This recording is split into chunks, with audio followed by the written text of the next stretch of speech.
ओम शांति। 10 फरवरी 2024 के बाबा के ईश्वरीय महावाक्य सुनेंगे। प्रातः मुरली ओम शांति। बाप दादा बाबा कहते हैं, मीठे बच्चे आत्म अभिमानी बनने का अभ्यास करो तो देवी गुण आते जाएंगे।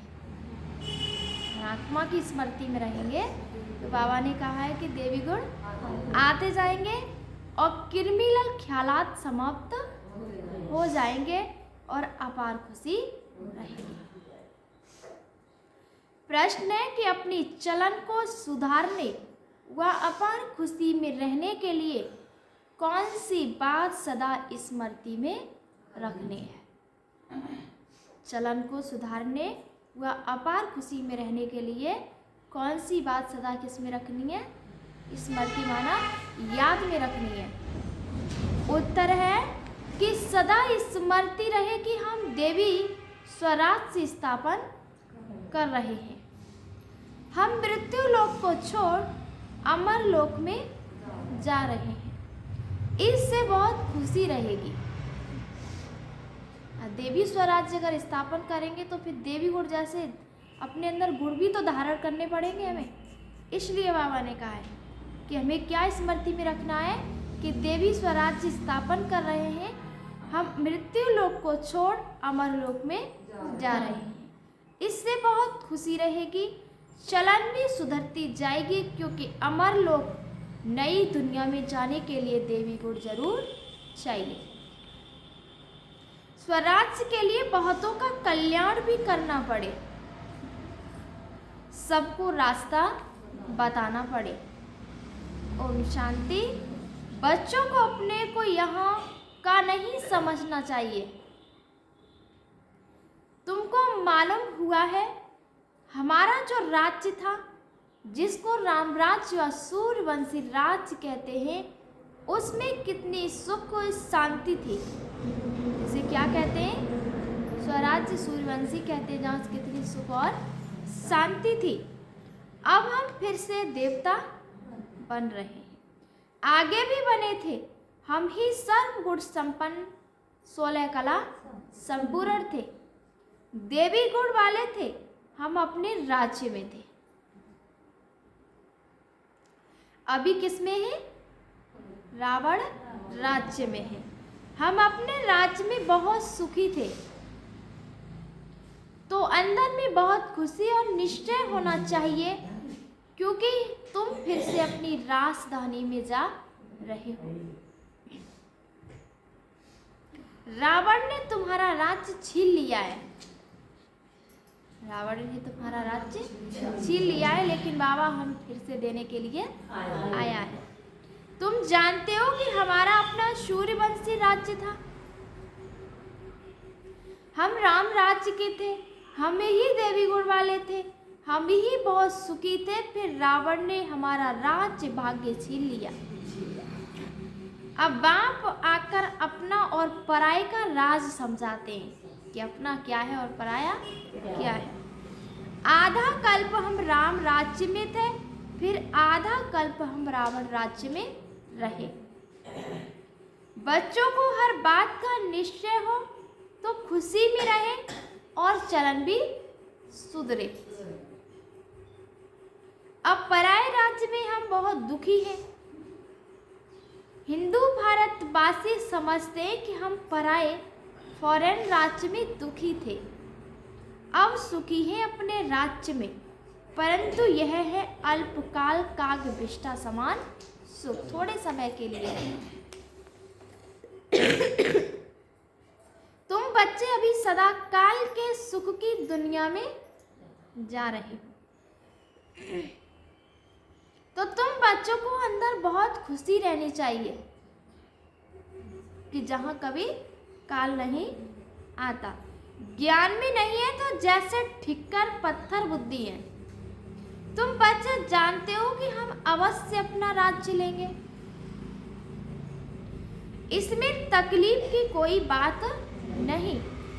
राज्य लिया तो फिर आधा कल्प राज्य किया, फिर रावण ने हमारी कला काया ही चट कर दी।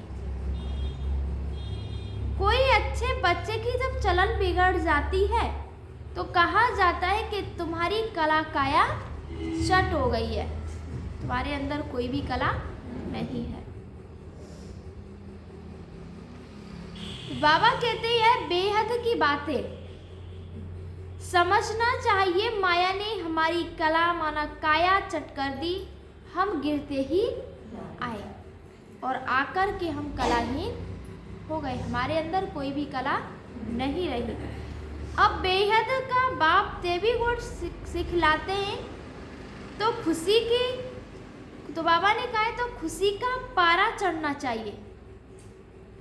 टीचर नॉलेज देते हैं तो स्टूडेंट को क्या होती है, खुशी होती है।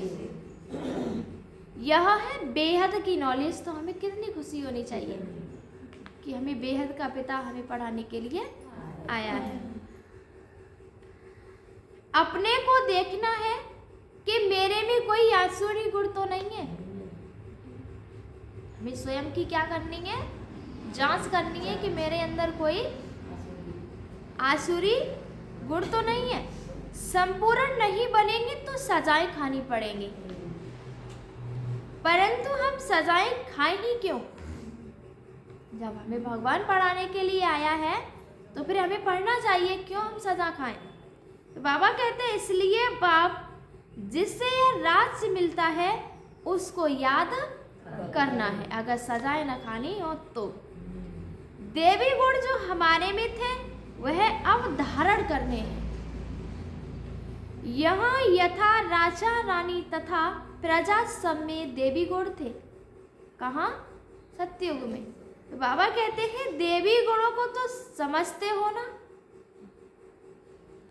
अगर कोई समझते नहीं तो लाएंगे कैसे? अगर समझते नहीं कि देवी गुण क्या होते तो वो लाएंगे फिर कैसे? गाते भी हैं सर्व गुण संपन्न 16 कला संपूर्ण, तो पुरुषार्थ करे ऐसा बनना है। बनने में क्या लगती है? बाबा ने कहा है मेहनत लगती है बनने में। किरमिला लाई हो जाती है, भली दृष्टि कैसी हो जाती है? गलत हो जाती है। अब बाप कहते हैं कि अपने को आत्मा समझो तो किरमिलल ख्यालात उड़ जाएंगे, जो विचार चलते रहते हैं हमारे मन के अंदर गलत। तो बाबा ने कहा कि वो कैसे हो जाएंगे? उड़ जाएंगे। अगर बाबा की याद में रहेंगे, आत्मा की स्मृति में रहेंगे तो। युक्तियां तो बाप बहुत समझाते हैं, जिसमें देवी गुण है उनको देवता कहा जाता है और जिनमें नहीं है उनको मनुष्य कहा जाता है। ये तो दोनों ही मनुष्य, लेकिन जिसके अंदर देवताई जैसे गुण होते हैं उनको क्या कहते हैं? देवी गुण वाला है ये। और जिसके अंदर गुण नहीं है तो बाबा ने कहा है कि उसे क्या कह देते हैं कि ये मनुष्य। तो बाबा ने कहा है कि परंतु देवताओं को पूजते क्यों हैं? क्योंकि उनमें क्या है? देवी गुण है, और उनके मनुष्यों के कर्तव्य बंदर जैसे हैं। कितना आपस में लड़ाई झगड़ा आदि करते हैं, सत्युग में ऐसी बातें होती नहीं। यहाँ तो होती हैं, यहाँ होती है लेकिन सत्युग में नहीं। जरूर अपनी भूल होती है तो सहन करना पड़ता है। आत्मा अभिमानी नहीं है तो सहन करना पड़ता है।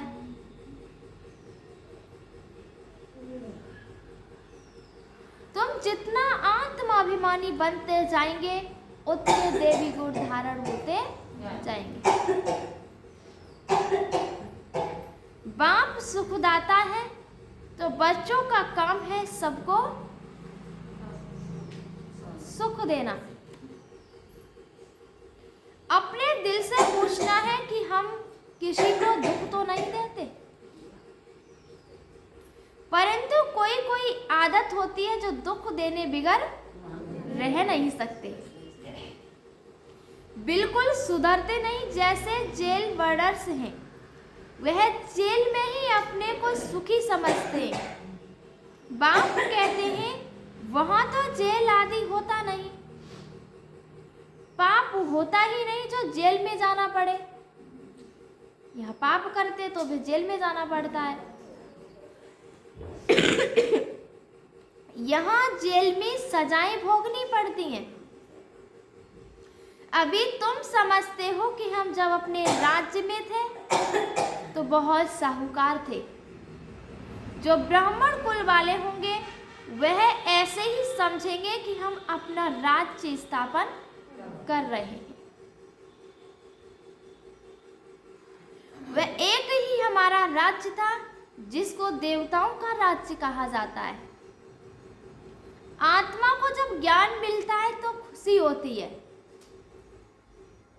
जीव आत्मा जरूर कहना पड़े कि हम जीव आत्मा जब देवी देवता धर्म की थी तो सारे विश्व पर हमारा राज्य था। यह नॉलेज है तुम्हारे लिए। बाप कहते हैं कि भारतवासी थोड़े ही समझते हैं कि हमारा राज्य था। हम तो सतो प्रधान थे, तुम ही यह सारी नॉलेज समझते हो। बाबा कहते हैं कि तो हम ही देवता थे और हमको ही अब बनना है। बाबा ने कहा कि तुम ही कौन थे? देवता थे और तुम ही को देवता बनना है। भले विघ्न भी पड़ते हैं परंतु तुम्हारी दिन प्रतिदिन उन्नति होती जाएगी। तुम्हारा नाम वाला होता जाएगा। सब समझेंगे ये कि अच्छी संस्था है, अच्छा काम कर रहे हैं। रास्ता भी बहुत सहज बताते हैं। कहते हैं कि तुम ही सतो प्रधान थे, देवता थे, अपनी राजधानी में थे। अब तमो प्रधान बने हो और तो कोई अपने को रावण राज्य में समझते नहीं। तुम जानते हो कि हम कितने स्वच्छ थे और अब क्या बने गए हैं? बाबा ने कहा है कि अब तुच्छ बने हो। पुनर्जन्म लेते लेते पारस बुद्धि से पत्थर बुद्धि बन पड़े। अब बाबा क्या बनाने आया है? पारस बनाने आया है, पवित्र बनाने आया है। अब हम अपना राज्य स्थापन कर रहे हैं तो तुमको उछलना चाहिए, खुशी होनी चाहिए ना हमें कि हम अपना राज्य स्थापन कर रहे हैं। पुरुषार्थ में लग जाना चाहिए। जो कल्प पहले लगे होंगे वे अब भी लगेंगे जरूर। नंबरवार पुरुषार्थ अनुसार हम अपना देवी स्वराज से स्थापन कर रहे हैं। यह भी तुम घड़ी घड़ी भूल जाते हो। लेकिन नहीं, बाबा कहते हैं कि नहीं तो अंदर बहुत खुशी रहनी चाहिए। भूल जाते हैं इसलिए सदैव बाबा की याद रहे तो हमें क्या होनी चाहिए? खुशी रहनी चाहिए। एक दो को यही याद दिलाओ कि मन मना भव। बाप को याद करो जिससे ही अब राजाई लेते हैं। यह कोई नई बात नहीं है। कल्प कल्प हमको बाप श्रीमत देते हैं जिससे हम देवी को धारण करते हैं।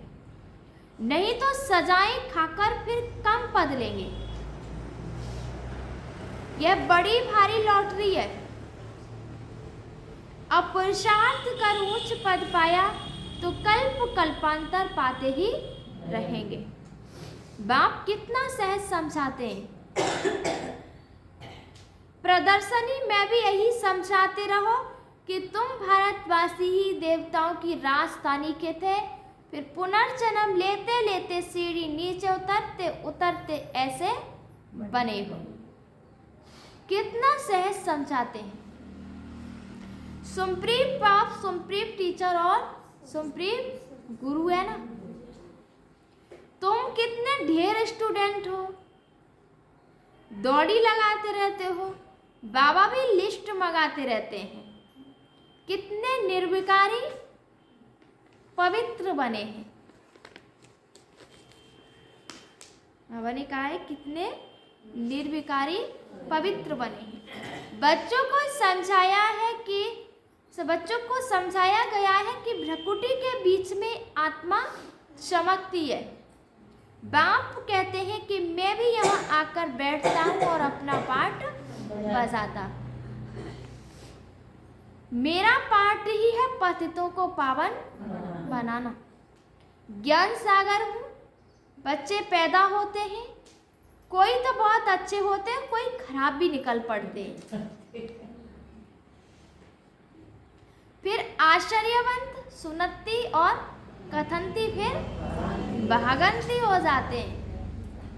अरे माया, तुम कितनी प्रबल हो। फिर भी बाप कहते हैं भागंती होकर भी कहाँ जाएंगे। यही एक बाप तारने वाला है। एक बाप ही सदगति दाता, बाकी इस ज्ञान को कोई तो बिल्कुल जानते ही नहीं। जिसने कल्प पहले माना है वही मानेंगे। इसमें अपनी चलन को बहुत सुधारना पड़ता है, सर्विस करनी पड़ती है, बहुतों का कल्याण करना है, बहुतों को जाकर रास्ता बताना है। बहुत बहुत मीठी जबान से समझाना है कि तुम भारतवासी ही विश्व के मालिक थे। अब फिर तुम इस प्रकार से अपना राज्य ले सकते हो। यह तो तुम समझते हो कि बाप जो समझाते हैं ऐसा कोई समझा न सके।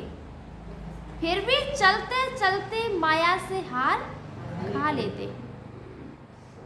बाप खुद कहते हैं कि विकारों पर जीत पाने से ही तुम जगत जीत बनेंगे। यह देवताएं जगत जीत बने हैं, जरूर उन्होंने ऐसा कर्म किया है। बाप ने कर्मों की गति भी बताई है। रावण राज्य में कर्म विकर्म होते हैं और राम राज्य में कर्म अकर्म होते हैं। मूल बात है काम पर जीत पाकर जगत जीत बनने की। बाप को याद करो, अब वापस घर जाना है। हमको 100% सर्टेन है कि हम अपना राज्य लेकर के ही छोड़ेंगे, परंतु राज्य यहाँ नहीं करेंगे, यहाँ राज्य लेते राज्य करेंगे अमर लोक में। जब मृत्यु लोक और अमर लोक के बीच में है, यह भी भूल जाते हैं, इसलिए बाप घड़ी घड़ी याद दिलाते हैं। अब यह पक्का निश्चय है कि हम अपनी राजधानी में जाएंगे। अब पूछ रहे हैं कि अब पक्का निश्चय है कि हम अपनी राजधानी में जाएंगे। यह पुरानी राजधानी खत्म जरूर होनी है। अब नई दुनिया में जाने के लिए देवी गुण धारण करने हैं, अपने से बातें करनी है, अपने को आत्मा समझना है कि हमको, क्योंकि अभी ही हमको वापस जाना है। अपने आप को आत्मा समझना, क्योंकि अभी ही हमको वापस जाना है। तो अपने को आत्मा समझ भी अभी ही समझना है, फिर कभी वापस थोड़े ही जाना है। जो यह ज्ञान मिलेगा वहाँ 5 विकार ही नहीं होंगे जो हम योग लगाएं। और यहाँ हम 5 विकारों के लिए क्या लगा रहे हैं? योग लगा रहे हैं। योग तो इस समय लगाना होता है क्योंकि पावन बनने के लिए। वहां तो सब सुधरे हुए हैं, फिर धीरे धीरे कला कम होती जाती है। यह तो बिल्कुल सहज है। क्रोध भी किसी को दुख देता है ना। मुख्य है देह अभिमान। वहां तो देह अभिमान होता ही नहीं। आत्माभिमानी होने से किरमिलल आई नहीं रहती, शिविल आई बन जाती है। आत्मा की स्मृति में रहते हैं, तुम्हारी दृष्टि कैसी होती है? सही रहती है। और शरीर में आ जाते हैं तो बाबा ने कहा किरमिलल दृष्टि हो जाती है, गलत दृष्टि हो जाती है। तो बाबा कहते हैं कि सिविल आई बन जाती है, रावण राज्य में क्रिमिनल आई बन जाती है। तुम जानते हो कि हम अपने राज्य में बहुत सुखी रहते हैं, कोई काम नहीं, कोई क्रोध नहीं, इस पर शुरू का गीत भी बना हुआ है। वहाँ यह विकार होते नहीं। हमारी अनेक बार यह हार और जीत हुई है। सतयुग से कलयुग तक जो कुछ हुआ वह फिर रिपीट होना। बाप अथवा टीचर के पास जो नॉलेजफुल है वह तुमको सुनाते रहते हैं। यह रूहानी टीचर भी वंडरफुल है। ऊंचे से ऊंचा भगवान, ऊंचे से ऊंचा टीचर भी है और हमको भी ऊंचे से ऊंचा देवता बना दे। तुम खुद देख रहे हो बाप कैसे रिटिज्म स्थापन कर रहे हैं, राजधानी स्थापन कर रहे हैं। तुम खुद ही देवता बन रहे हो। अभी तो सभी अपने को हिंदू कहते रहते हैं। उन्हों को भी समझाया जाता है कि वास्तव में आदि सनातन देवी देवता धर्म है और सबका धर्म चलता रहता है। बाबा ने कहा है कि यह एक ही देवी देवता धर्म है जो प्राहिलोप हो गया है। यही एक धर्म है जो प्राहिलोप हो जाता है, खत्म हो जाता है। यह तो बिल्कुल बाबा कहते हैं कि यह तो बहुत पवित्र धर्म है। इन जैसा पवित्र धर्म कोई होता नहीं। अब पवित्र न होने के कारण कोई भी अपने को देवता नहीं कहला सकते। तुम समझा सकते हो कि हम आदि सनातन देवी देवता धर्म के थे, तब तो देवताओं को पूजते हैं। कृष्ण को पूजने वाले क्रिश्चियन ठहरे और बुद्ध को पूजने वाले बौद्धी ठहरे, देवताओं को पूजने वाले देवता ठहरे। फिर अपने को हिंदू क्यों कहलाते हो? युक्ति से समझाना है कि सिर्फ कहेंगे हिंदू धर्म नहीं है तो बिगड़ेंगे। बोलो कि हिंदू आदि सनातन धर्म के थे तो कुछ समझेंगे कि आदि सनातन धर्म तो कोई हिंदू नहीं है। आदि सनातन अच्छा ठीक है, देवता पवित्र थे, यह अपवित्र है इसलिए अपने को देवता नहीं कहला सकते। कल्प कल्प ऐसे होता है। इनके राज्य में कितने साहूकार थे, अब तो कंगाल बन पड़े हैं। वह पद्मापति थे। बाप युक्तियां बहुत अच्छी देते हैं। पूछा जाता है कि तुम सतयुग में रहने वाले हो या कलयुग में? कलयुग के तो हो तो जरूर नरकवासी हो, सतयुग में रहने वाले तो स्वर्गवासी देवता होते हैं। ऐसा प्रश्न पूछेंगे तो समझेंगे कि प्रश्न पूछने वाला जरूर खुद ट्रांसफर कर देवता बन सकते हो और तो कोई पूछ नहीं सकते। वह भक्ति मार्ग ही अलग है। बाबा ने कहा कि वह भक्ति मार्ग अलग है। भक्ति का फल क्या है? वह है ज्ञान। भक्ति का फल हमें क्या मिला? ज्ञान मिला। सतयुग त्रेता में भक्ति होती नहीं। ज्ञान से आधा कल्प दिन, भक्ति से आधा कल्प रात।